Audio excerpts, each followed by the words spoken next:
আজি আমাৰ কেবিনেটত আৰু এটা সিদ্ধান্ত লোৱা হয় আপোনালোকে জানে যে চাইল্ড কেয়াৰ লিভ ইমান দিন আমি মহিলা কৰ্মচাৰীক দি আছিলো কিন্তু কিবা কাৰণত যদি মহিলা গৰাকী আৰু স্বামীৰ বিবাহ বিচ্ছেদ হয়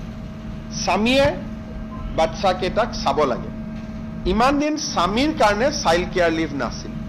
গতিকে ইন কেছ অফ ডাইভোৰ্স আমি মেল গভৰ্ণমেণ্ট এমপ্লয়ীকো চাইল্ড কেয়াৰ লিভ দিবলৈ সিদ্ধান্ত লৈছো অৰ্থাৎ যেহেতু দায়িত্বটো পুৰুষজনৰ হাতলৈকে আহে ডাইভোৰ্স হল বাচ্চাটো কিন্তু কাষ্টডি পুৰুষজনৰ লগত আছে তেতিয়া চাইল্ড কেয়াৰ লিভটো মহিলা গৰাকীয়ে নাপায় চাইল্ড কেয়াৰ লিভটো পুৰুষজনেহে পাব আজি আমাৰ কেবিনেটত আমি সেই সিদ্ধান্তটো আমি গ্ৰহণ কৰো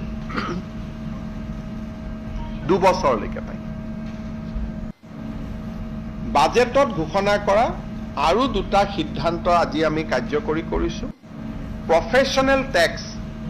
আগতে 10,000 টকা ওপৰত ইনকাম হলে প্ৰফেশনেল ট্যাক্স দিব লাগিছিল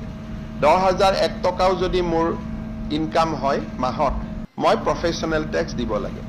বাজেটত আমি কৈছিলো যে 15,000 টকালৈকে আমি ইয়াক ৰেহাই দিম এই বিত্তীয় বৰ্ষৰ পৰা 1 এপ্ৰিলৰ পৰা কাৰ্যকৰী হোৱাতকৈ যাৰ মাহিলী ইনকাম 15,000 টকাত কৈ কম তেওঁলোকে আৰু প্ৰফেশনেল ট্যাক্স দিব নালাগে ইয়াৰ ফলত 1,40,000 লোক প্ৰফেশনেল ট্যাক্সৰ আউটাৰ বাহিৰলৈ যাব তেওঁলোকৰ অৰ্থনৈতিকভাৱে তেওঁলোক লাভান্বিত হ'ব কেবিনেটে আজি আৰু এটা সিদ্ধান্ত গ্ৰহণ কৰে যে কেঁচা পাতৰ ওপৰত যেটো আমাৰ ট্যাক্স আছিল আগতে আমি 3 বছৰৰ কাৰণে ৰেহাই দিছিলো বাজেটত আজি আমি ঘোষণা কৰিছিলো যে আমি আৰু 2 বছৰ ৰেহাই দিম আজি কেবিনেটে এই সিদ্ধান্তক অনুমোদন জনায় যাতে 1 এপ্ৰিলৰ পৰা কেঁচা পাতৰ ওপৰত কেঁচা চাহপাতৰ ওপৰত কোনেও ট্যাক্স দিয়াৰ প্ৰয়োজন নাথাকে ই 2 বছৰৰ বাবে আমি তাক আমি এক্সটেনশন কৰাই দিম